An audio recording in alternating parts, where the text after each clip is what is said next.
It's a pleasure to be back here. I'm Charles Cantor, and I'm the moderator of this first session on healthcare and big data. And while we're finding the slide that I want shown, I was very impressed with the title of this symposium because evolution was put in larger case than the rest. I've always felt that biology really has only one basic principle, and that's evolution. And that's what distinguishes us from non-animate beings. We can evolve, and thus far, at least, it's pretty difficult for machines to actually evolve. So let's hope we stay ahead of that. Let's see what's happening here. Okay, well, this session has 2 talks about healthcare and 2 talks about big data, conveniently separated by a break. And that helps me as the moderator because I feel very differently about healthcare and big data. Healthcare is something I've tried to avoid my whole life and mostly succeeded.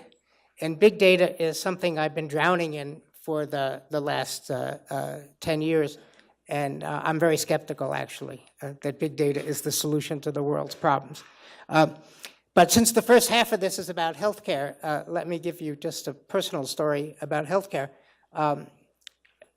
The times when I've been unable to avoid it come about because I'm a compulsive runner. I've run distances for the last 40 years, and runners get injured. Now, it's not what you think. It's not knees and hips. It's dog bites. So I've been bitten by dogs 6 times while running, and had to have rabies shots 3 times. And those 3 occasions were in Vietnam, India, and Egypt. And, you know, this is not like it was 40 years ago. They now have recombinant vaccine. You get your 5 doses, but you have to carry them around with you and find local hospitals to give you the shots. Or ultimately, I learned it was easier just to have friends give me the shots. But the best experiences I've had have been in places like Ho Chi Minh and Manila, and you know, really places where you wouldn't necessarily think, Cairo even, you wouldn't think they had great medical care, but God, they know about dog bites, and they know how to handle them. And the worst experience I ever had, and I know we have somebody here who used to be on the faculty, is the Brigham at Harvard. Here I came with my, you know, freezer, my ice bucket with my vaccine. They were clueless. It's like they'd never seen the vaccine. They never saw a dog bite. They were afraid to give it to me. It was an administrative nightmare. Okay, so the reason why I'm telling you that is I think you have to view healthcare in context, and there are very different contexts in the developing world and where we live. So the first speaker, Phyllis Wise, is going to talk about what I call baseline studies. And honestly, I'm very envious that she's making progress because I've failed completely in the past 10 years to try to raise money to do these kinds of studies. I'm still trying. I think this really is central to the future of medicine, that we get the funding to do these studies. And I just want to point out that this is not the first time. There are several famous previous baseline studies, the Framingham study, the Norwegian nurses study, and so on, and they're completely useless for modern techniques because of the way the samples were collected. So I hope your study gets going and that you collect the samples wisely.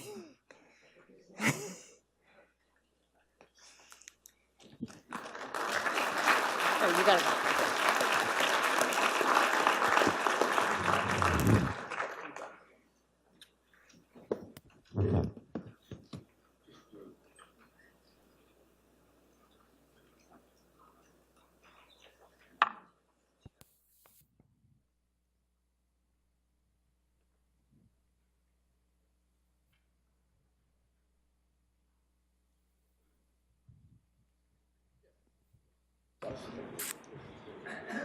Well, thank you, Larry, for the invitation to be a speaker here today. I have to say that when you first asked me to speak, I paused because I really wondered whether or not we were ready to talk about the vision, the goals, and the plans of this hugely ambitious program, which we are calling the Colorado Longitudinal Study, better known as COLS.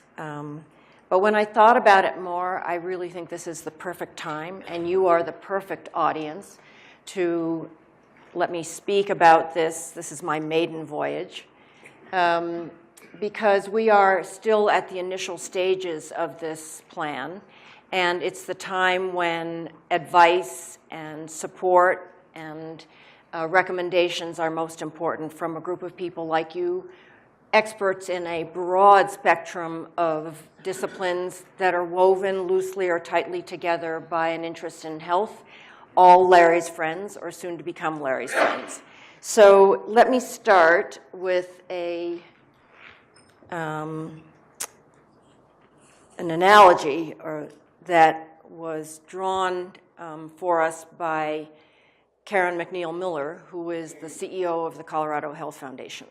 And what she said is that today we have an awful lot of people standing at the precipice of health and disease, and a lot of ambulances at the bottom of the precipice waiting to catch them as they've fallen off the precipice. We are sometimes able to build nets to catch them as they're falling off, or to build walls at the edge of the precipice to prevent them from falling. But all of these are incredibly expensive and inefficient ways of keeping people healthy. Really, what we should be doing is keeping people far away from the precipice, keeping them healthy, keeping them able to lead the most productive lives that they possibly can. And actually, this is where Coles comes in. Coles is at its initial stages, like I said. We have an audacious vision that we aspire to create the foundation upon which unprecedented advances in health and healthcare and health equity will be built. And we have a very ambitious plan to reach this goal. Coles will be the largest longitudinal repository of biological specimens and data on the social determinants of health in the world. So that's not very modest, and we are very carefully planning such that we turn this dream into real plans and real successes. So let me tell you where the power of Coles comes in. And it comes in from the congruence of 4 different really important elements. The first is that we will be collecting blood and urine from individuals annually. And we will store these samples in a way that they can be used by researchers who are interested in any disease and using any method that they want to. So those are 2 characteristics I'm going to go into in greater detail, but I think it's really important to point out. This differentiates it from virtually any other biobank. Most other biobanks are really focused on a single disease, most often cancer, and they usually the samples are collected and stored in a way that a single entity can be measured, usually your genome, usually your DNA. The second element is that we will be collecting community health data and also outcomes data from these very same participants, and we will be able to then wed these 2 together and understand the relationship between community health and health outcomes and the actual biological specimens. The third element is that this is going to be a longitudinal study. That is, the participants will come back every year and give us another sample from their blood and their urine, and they will provide us with data from their own surveys as well as other data that we'll be collecting from other sources even more frequently than annually. But this will be done for 10 years. So this is truly a longitudinal study, not a cross-sectional study, and I can talk to you about the power of longitudinal studies. And finally, there will be 1 million people, all in Colorado, participating in Coles. So you might ask, how come you need to have 1 million people, and how come you need to be doing this for 10 years? And I want to just give you an example. This is critically important when one wants to study rare diseases. And the example I'm going to give you is ovarian cancer. Ovarian cancer occurs in 1 in 10,000 women. And it is asymptomatic until the very late stages. And at those very late stages, when you are diagnosed with ovarian cancer, it is very unlikely you're going to survive for 5 years. The 5-year survival rate is roughly 17%. If we had reliable screening methods to detect ovarian cancer at the earliest stages, before it's metastasized, then the survival rate would be about 90%. So what you can see is that if you had a bank of 1 million people, roughly 500,000 of them would be women, and roughly 50 of them would be diagnosed with ovarian cancer each year. So if you had the biobank for 4 years, let's just give an example, for 4 years, you would have 50 women who would show up with ovarian cancer on year 4, and in years 3, 2, and 1, you will have collected their blood and urine and their social determinants of health when they are asymptomatic and maybe even cancer-free. And so you will be able to take those samples and compare them with each other and figure out whether there are biomarkers of ovarian cancer at the very, very earliest stages when it would be possible to cure, to slow the progress, or reverse the progress of the disease. And it's only because you'll have all of those samples, plus all of the samples from the other women who have not developed the disease, to compare with and see whether there are biomarkers that we don't even know of now that will predict the disease. So the second element, which I alluded to, is that the samples will be collected in such a way and stored in such a way that investigators will be able to access these samples and do any omic they want to. And what we know now is that if you were just interested in genetically determined diseases, you'd only need 1 sample because your genome doesn't change. But what we're realizing now is that there are actually very few diseases that are purely genetically determined. And instead, most diseases are due to dynamic changes in your RNA and your proteins and your lipids that actually interact with your environment. And so we will be collecting samples and storing them in a way that you can study, that investigators can study any omic they want to. Now, DNA is fairly stable, so if you were only interested in DNA, it wouldn't be too hard. But RNA, lipids, proteins, metabolites are much more fragile, and so the storage process that we have to go through has to be much more stringent. Now, I want to talk a little bit more about why 1 million people and why 10 years. And the longitudinality and the density of the population is just as important for community health as it is for the biology of the disease. Because what we know is that if you look at risk factors for premature death, so lifespan, that actually only less than 50% of those risks can be attributed to the access to health care or your genetics. So only 40% can explain the risk factors for lifespan. In fact, individual behaviors like smoking, what you eat, your exercise patterns, and also social and environmental factors like your neighborhood, your education, whether or not you're employed, have a lot to do with the kinds of diseases that you may be vulnerable to. And so what we know is that the social determinants of health, your economic stability, whether or not you are employed, your physical environment, whether or not you have adequate housing, the kinds of parks that are in your neighborhood, the kinds of transportation that you have access to, your education, whether or not you completed high school, whether or not you went on to college, your food, your nutrition, what you are eating. Are you eating good foods? Are you just eating junk food? And also your community, that is, how tightly knit is the community that you live in, all have something to do with your health. And of course, access to health care does also. So if you take the state of Colorado, and this is data from the Robert Wood Johnson Foundation, what you can see is that of the 64 counties in Colorado, they've divided it into quartiles.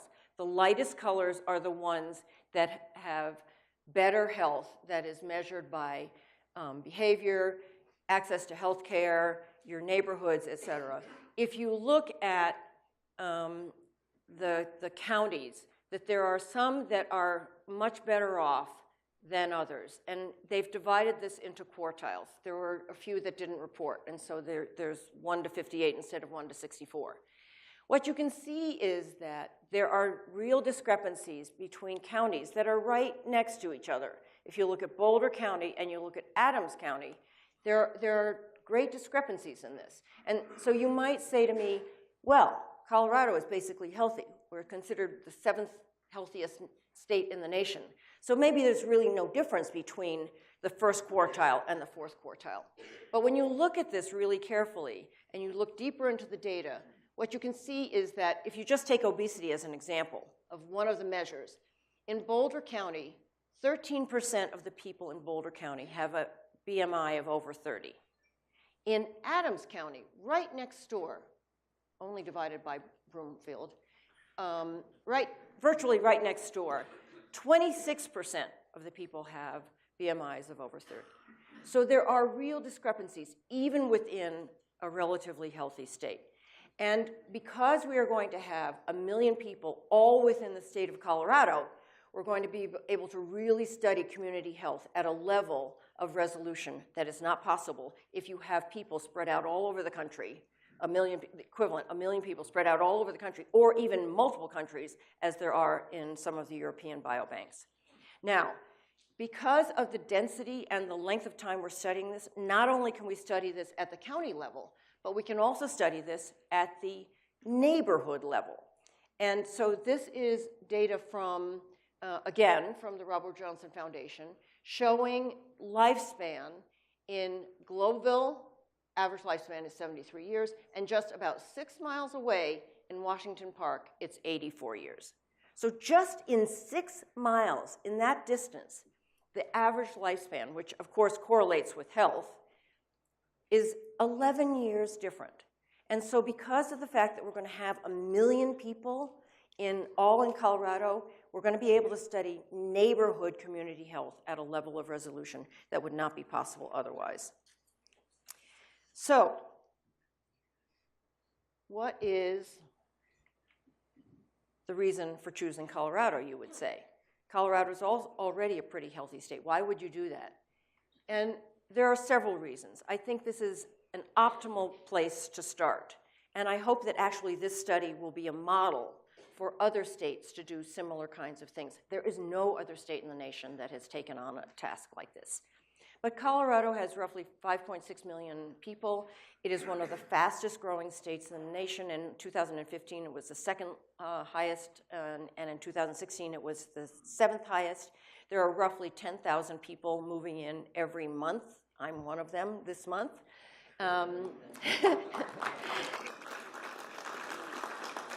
But it's a vibrant state with a growing economy that is attracting more and more tech and biotech people who are really interested in health writ large and interested in ways to promote health. So it's an important thing to consider that it is also a fairly diverse state. Certainly, there are other states that are more diverse than Colorado, but racially and ethnically, there is considerable diversity. Now, we have to be really, really careful that the cohort, the 1 million people cohort in this study, really are people that represent the state. And we're going to be spending a lot of time developing methods to approach the communities that wouldn't ordinarily be part of a study like this. Communities that might even distrust researchers, and so we really have to be very, very careful if we're going to be doing this right. We are excited about using digital technologies in our recruitment and retention methods. This is a way to get to a lot of people at scale and inexpensively. We're going to be using instruments like Google and also social media like Facebook and Twitter and LinkedIn, and even using YouTube to get to people and get them to be recruited and retained in the cohort. But what we also realize is that it's also important to use one-on-one messaging with people who are in rural areas, people who are underrepresented, people who don't usually participate in studies like this. And it's going to be important for us to use what's called navigator programs. And they vary very widely, but what they share in common is that they are one-on-one. They are usually the navigators are usually people from the community. They spend time developing the communication that is appropriate for the community that they are in, and they really develop trust with the people that they're working with. So we're going to be spending a lot of time on that. There are a few other things that we are paying a lot of attention to, and so Dr. Cantor, you said you wondered whether or not we would be collecting the samples in the appropriate way. We're spending a lot of time on this because we realize that these samples will be precious and that investigators will want to use the biological samples for years to come, maybe even decades to come. And so it's absolutely critical because reliable data will only come if the samples are reliable. And so what we are doing is we're developing methods to be able to store the blood and the urine in ways that they really can be used for multiple omics over a course of time. We're working with Biostorage Technologies, a company that is very experienced in this, to determine how much blood to collect, how many aliquots to store, where to store it, how cold must it be. And so they are working with us in every single step of this because certainly security and privacy is also critically important. And storage at minus 180 or liquid nitrogen may be really important to the integrity of the samples. Another area that we are paying a great deal of attention to is informatics and IT. As you can imagine, the IT and informatics challenge and opportunity is huge. You can imagine the complexity of just putting in data from the participants themselves and making sure that that data is accurate, and that we include surveys that add information and EHRs, that we collect data from NOAA so that we know what the environmental changes that have occurred over time.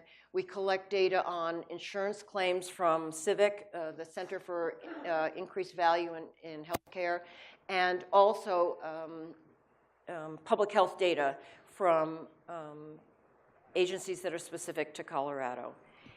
That will all be stored in the cloud and integrated and aggregated and organized in the cloud. And then it is another challenge to give out the data to researchers to make sure that they use it properly, that they are able to return data to the cloud, and that we are able to give participants data back to them. And so it's all a wonderful challenge and opportunity, I think, because there'll be trillions of data points that we're going to be dealing with. And data points are nothing unless they become information and knowledge. So you probably are asking about funding, and that is key also. The success of COALS will depend upon our ability to get funding for this project. We're going to be depending upon the generosity of donors. We are going to be applying for funding from foundations and corporate investments, and ultimately we're going to be asking for funding from the state and the federal government, but as any of you who have ever applied for federal funding know, the NIH is unlikely to give funding unless we have considerable pilot data. So I just want to say that this would have never, ever gotten off the ground were it not for the imagination and the creativity and the leadership and the vision of Larry Gold.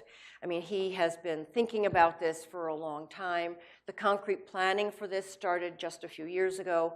I joined the group just in the beginning of this year, and it's been an incredible ride, and I am so honored to be part of this. I want to recognize Meredith Graham, who has worked with me tirelessly, shoulder to shoulder. We have worked together, week to week and month to month, and I could not have asked for a more amazing colleague. Both Marilyn Coors and Don Elliman, the Chancellor of UC Anschutz Medical Center, have been wonderful advisors. They are serving on our board of directors, and they have been deeply engaged in all of this as well.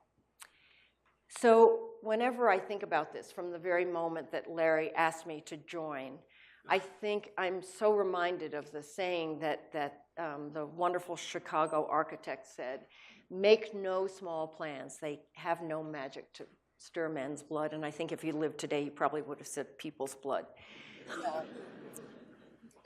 You know, this is no small idea. It's huge. I really think this is transformational in terms of society, certainly in terms of health. And it's really because of that that I'm so excited about it. And finally, I want to dedicate my talk to Ann Narduli. Ann is a colleague and a friend at the University of Illinois, and for a long time in our lives, we were mighty competitors in the area of reproductive neuroscience. And I met her in 2011 when I got to Illinois. In 2012, she was diagnosed with ovarian cancer. And it was after it had metastasized into her entire peritoneum, and she was given a few months to live. But she has been heroic in her efforts to get healthy, and she has remained generous with all of her students and her colleagues and her friends. She has been a role model for me, and I think that when Coles is successful, people like Ann will not have to suffer the way she is, and they will not have to die the way so many people have. So thank you very much.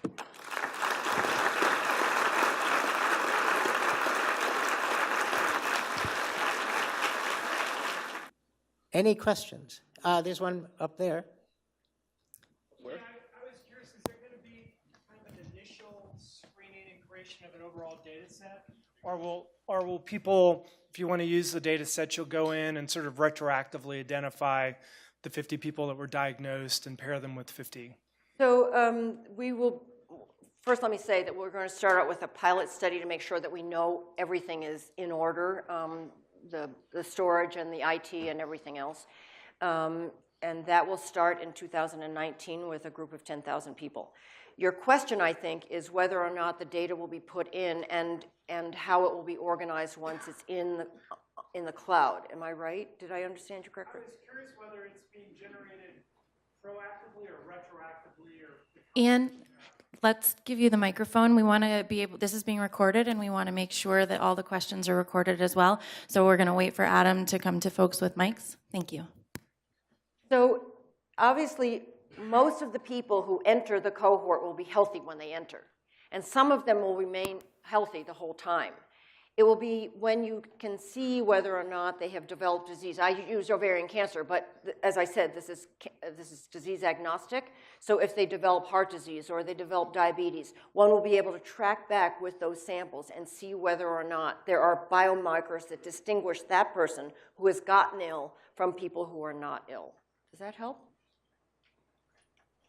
Well, I guess the question is whether the samples are being analyzed afterwards, or whether there's an initial analysis of the samples? No, there will not be an initial analysis of the samples.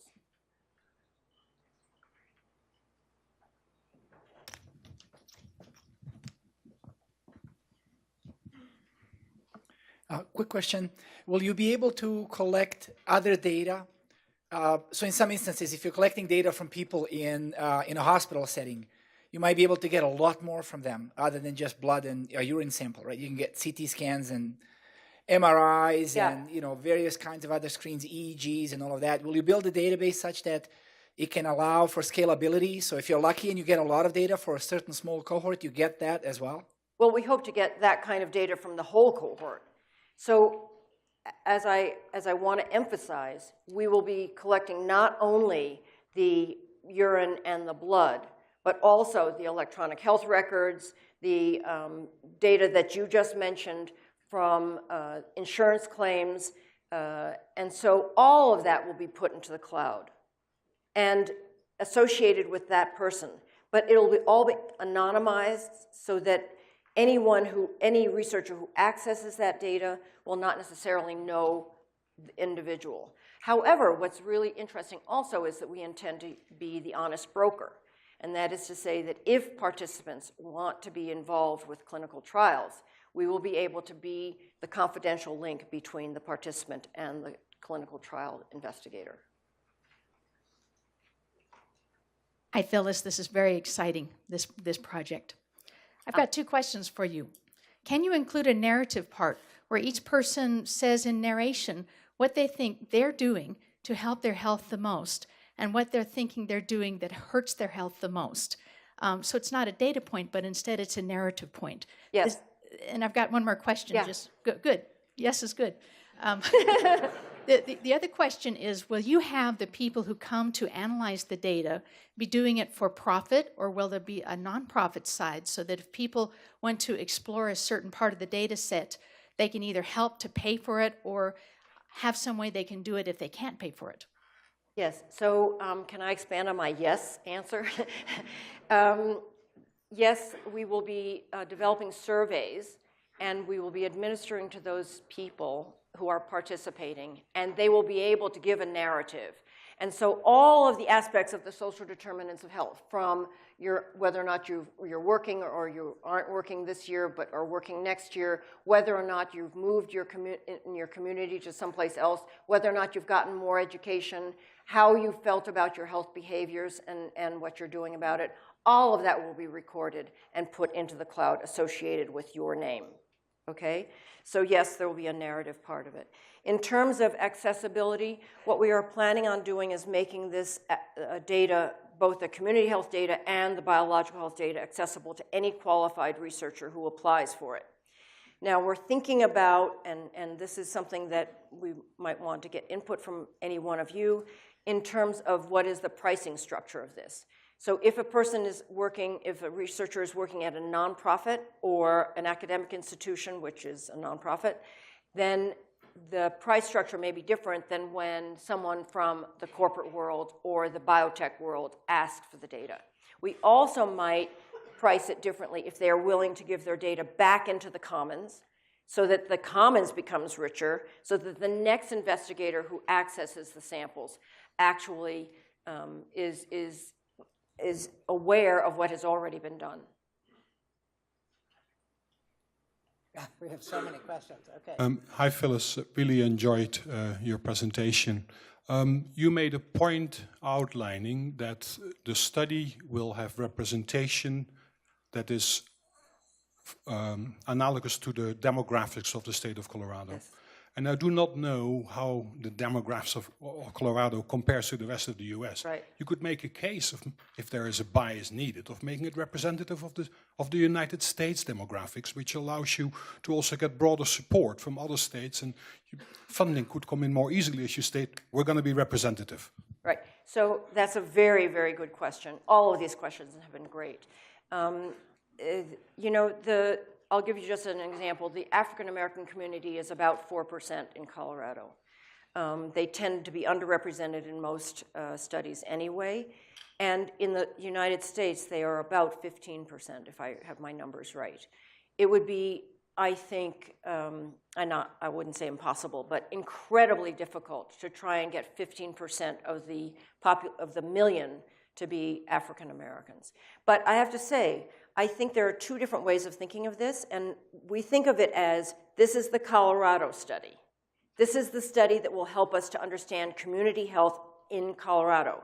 And we hope we will be so inspirational that California, or New York, or Alabama, or Illinois decide that they want to do a study like this. And you put them together as a fabric, as a tapestry, and that way you understand community health across the United States.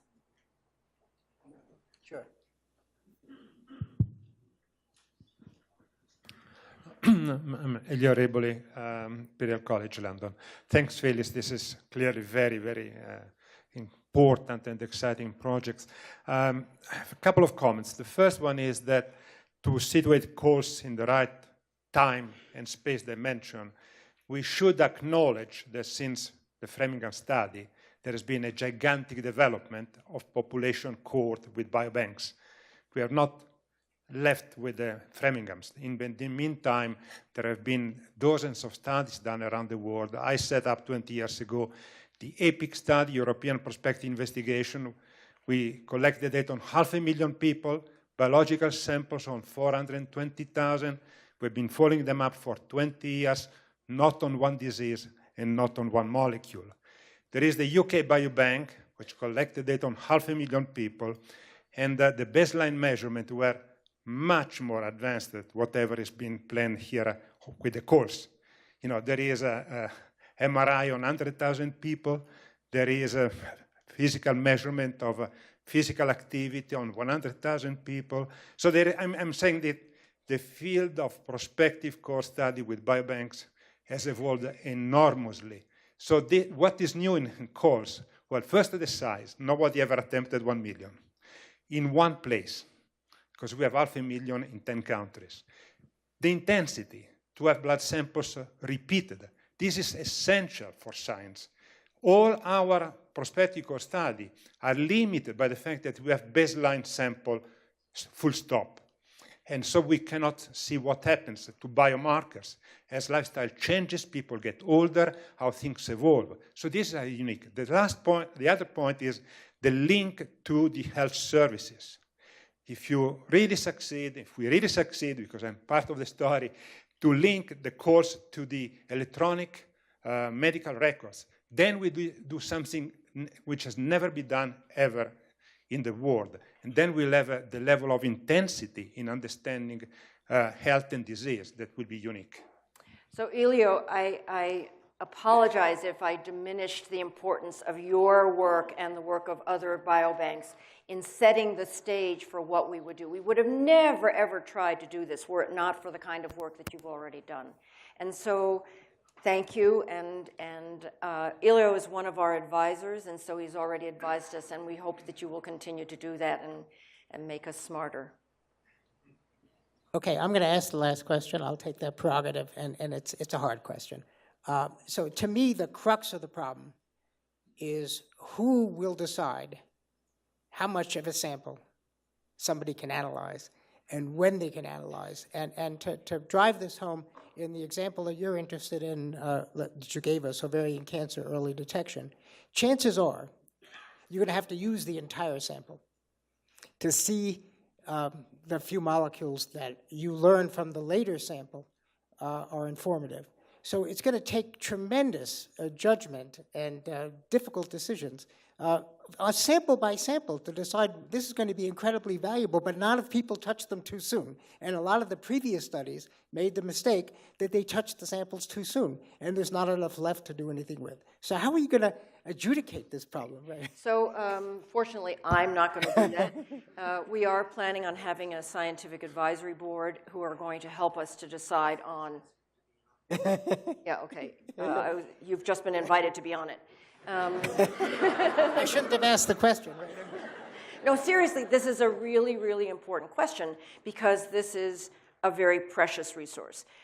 It may be renewable, but certainly not easily. And so I think it is a very important question as to who will have access and how much of the sample. And as the technology advances, it probably requires even less and less of the sample to be able to make the measurement that you want.